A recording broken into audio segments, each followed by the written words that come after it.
South India shopping mall, the wedding మంత్ర, సరికొత్త wedding collection, south India shopping mall.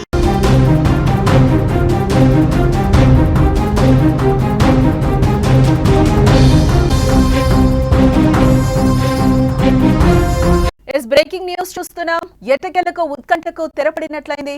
Telangana మంత్రివర్గ విస్తరణపై ప్రకటన వెలువడింది. కేబినెట్ విస్తరణలో కొత్తగా ముగ్గురికి చోటు తగ్గింది. బీసీ వర్గం నుంచి మక్తల్ ఎమ్మెల్యే వాకిటి శ్రీహరికి, అలాగే ఎస్సీ మాల వర్గం నుంచి చెన్నూరు ఎమ్మెల్యే గడ్డం వివేకి, అలాగే మాదిగ వర్గం నుంచి జగిత్యాల జిల్లా ధర్మపురి శాసనసభ్యులు ప్రభుత్వ విప్ అడ్లూరి లక్ష్మణ్ కుమార్ కు కాంగ్రెస్ అధిష్టానం చోటు కల్పించింది. శాసనసభ ఉప సభాపతిగా రామచంద్ర నాయక్ ని ఎన్నుకున్నారు. సామాజిక న్యాయానికి అత్యధిక ప్రాధాన్యం కల్పిస్తూ మంత్రివర్గ విస్తరణ అయితే చేపట్టారు. మంత్రి పదవులపై ఎంతో ఆశ పెట్టుకున్న రాజగోపాల్ రెడ్డికి బిగ్ షాక్ తగిలిందని చెప్పుకోవచ్చు. ఇక ఇదే అంశానికి సంబంధించి మరింత సమాచారం మా న్యూస్ ఎడిటర్ తిరుమల మరింత సమాచారం అందిస్తారు. తిరుమల, మొత్తానికి అయితే కేబినెట్ విస్తరణ అయితే చేయడం జరిగింది. సీఎం రేవంత్ వర్గంలో కొత్తగా మంత్రులుగా ముగ్గురిని అయితే నియమించడం జరిగింది. దీనికి సంబంధించిన పూర్తి డీటెయిల్స్ దానికి కొద్ది నిమిషాల్లోనే, అంటే 12 గంటల నుంచి 12:30 మధ్య మన రాజ్భవన్లో మంత్రివర్గ విస్తరణ జరిగే అవకాశం కనిపిస్తుంది. ఈసారి రేవంత్ టీంలోకి మరో ముగ్గురు చేరబోతున్నారు. ఒకరి పేరు అంటే గడ్డం వివేక్, ఈయన చెన్నూరు నియోజకవర్గం నుంచి ఎమ్మెల్యేగా ఉన్నారు. ఈయన మాల కేటగిరీలో ఈయనకి అవకాశం దక్కినట్టుగా తెలుస్తుంది. అడ్లూరు లక్ష్మణ్ కుమార్కి మొదటి నుంచి పార్టీలో ప్రాధాన్యత ఉంది. అడ్లూరు లక్ష్మణ్ కుమార్ ప్రభుత్వ విప్పుగా ఉన్నారు. ఈసారి ఆయన్ని మంత్రివర్గంలోకి తీసుకోబోతున్నారు. అడ్లూరు లక్ష్మణ్కి మాదిగ సామాజిక వర్గం నుంచి అవకాశం దక్కింది. కాకపోతే వాకటి శ్రీహరి, ఆయన మక్తల్ ఎమ్మెల్యే, చాలా మొదటి నుంచి కూడా నిజానికి మొదటి దఫాలోనే మొదటి టీంలోనే వాకిటి శ్రీహరికి అవకాశం దక్కుతుంది అనుకున్నారు. కానీ కొన్ని కారణాల వల్ల వాకిటి శ్రీహరి పేరు పెండింగ్లోకి వెళ్ళింది. ఇప్పుడు మిగిలిన రెండో విస్తరణ ఎప్పుడున్నా వాకిటి శ్రీహరి పేరు అయితే మొదటి నుంచి అనుకున్న పేరే. బీసీ కోటాలో వాకిటికి ఖచ్చితంగా అవకాశం దక్కుతుందని మొదటి నుంచి అనుకున్నారు. ఆయన అనుకున్నట్టుగానే వాకిటి పేరు. అయితే సమస్యలో ఇప్పుడు ఏంటి అంటే, రెడ్డి సామాజిక వర్గం నుంచి ఎవరికి ఈ విస్తరణలో అవకాశం లేదు. నిజానికి ఆరు స్థానాలు ఖాళీగా ఉన్నాయి. క్యాబినెట్లో 6 స్థానాలని భర్తీ చేస్తారనుకున్నారు. అందులో 2 రెడ్డి సామాజిక వర్గానికి ఇస్తారనుకున్నారు. మిగతావి ఇప్పుడు ఏదైతే ఎస్సీ అండ్ ఎస్సీ నుంచి మాదిగా మాల నుంచి, అట్లాగే బీసీ నుంచి గతం నుంచి జరుగుతుందో చర్చ. అయితే సుదర్శన్ రెడ్డి పేరు, నిజామాబాద్ నుంచి సుదర్శన్ రెడ్డి పేరు బలంగా వినిపించినప్పటికీ ఖచ్చితంగా సుదర్శన్ రెడ్డికి అవకాశం దక్కుతుంది అన్నప్పటికీ రాత్రి చివరి క్షణం వరకు కూడా ముఖ్యమంత్రి రేవంత్ రెడ్డి తీవ్రంగా ప్రయత్నించడానికి తెలుస్తుంది.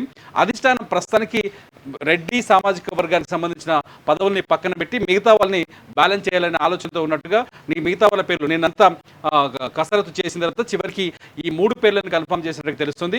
ఆ తర్వాత రెడ్డి సామాజిక వర్గం నుంచి ముగ్గురు ఆసక్తిగా ఎదురు చూస్తారు. ఒకటి కోమటిరెడ్డి రాజగోపాల్ రెడ్డి, ఖచ్చితంగా తనకి ఈసారి విస్తరణలో అవకాశం దక్కుతుంది అనుకున్నారు.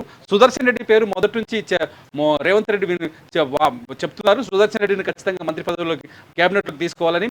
మూడోది వచ్చేసి మల్రెడ్డి రంగారెడ్డి జిల్లా నుంచి ప్రాతినిధ్యం వహించేందుకు రంగారెడ్డి జిల్లా నుంచి మల్రెడ్డి రంగారెడ్డి ప్రయత్నిస్తున్నారు. ఈ ముగ్గురు ప్రస్తుతానికి సుదర్శన్ రెడ్డి అంటే ఇంకా 3 పదవులు ఉన్నాయి, ఇంకా 3 ఖాళీలు ఉన్నాయి.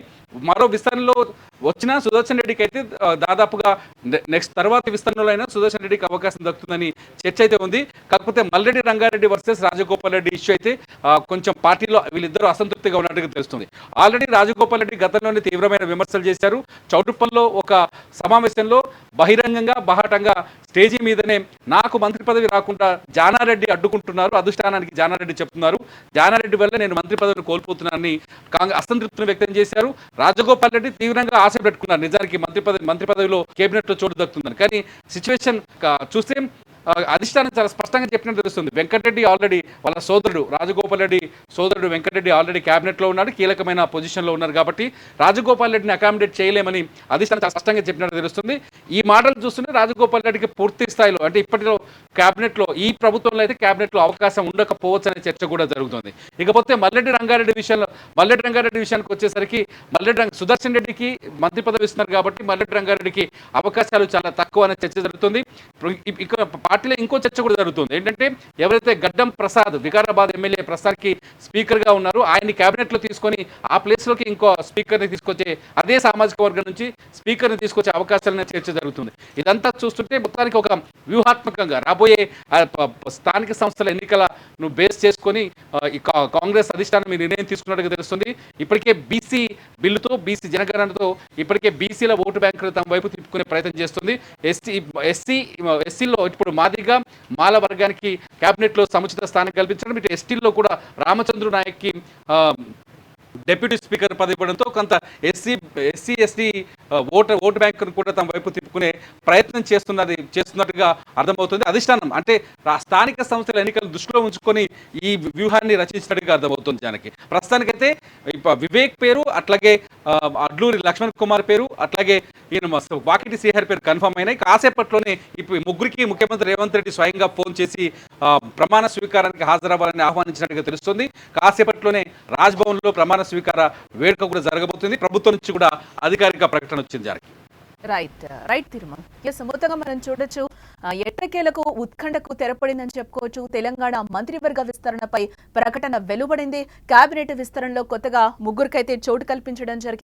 వర్గం నుంచి జగిత్యాల జిల్లా ధర్మపురి శాసనసభ్యులు, అలాగే ప్రభుత్వ విప్ అడ్లూరి లక్ష్మణ్ కుమార్ కైతే కాంగ్రెస్ అధిష్టానం అవకాశం ఇక్కడ కల్పించిందని చెప్పుకోవచ్చు. శాసనసభ ఉప సభాపతిగా రామచంద్ర నాయక్నైతే ఎన్నుకున్నారు.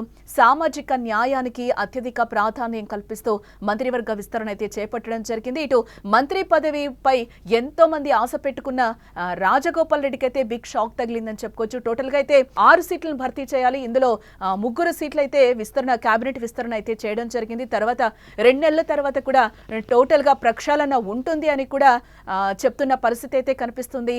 రేవంత్ రెడ్డి వర్గం ఆ మిగిలిన ముగ్గురికి కూడా ఆశావాహులైతే ఇంకా 3 ఉన్న పరిస్థితి కనిపిస్తుంది. టోటల్ గా 6 సీట్లు భర్తీ చేయాలి. ఇందులో 3 మాత్రమే విస్తరణ అయితే జరిగింది. 3కైతే మంత్రి పదవులు కేటాయించడం జరిగింది. నెక్స్ట్ దఫాలో ఎవరెవరికి ఇస్తారు అనేది ఆశావాహులు చాలా మంది ఉన్నారు కాబట్టి చూడాలి ఎవరెవరికి కల్పిస్తారు అనేది.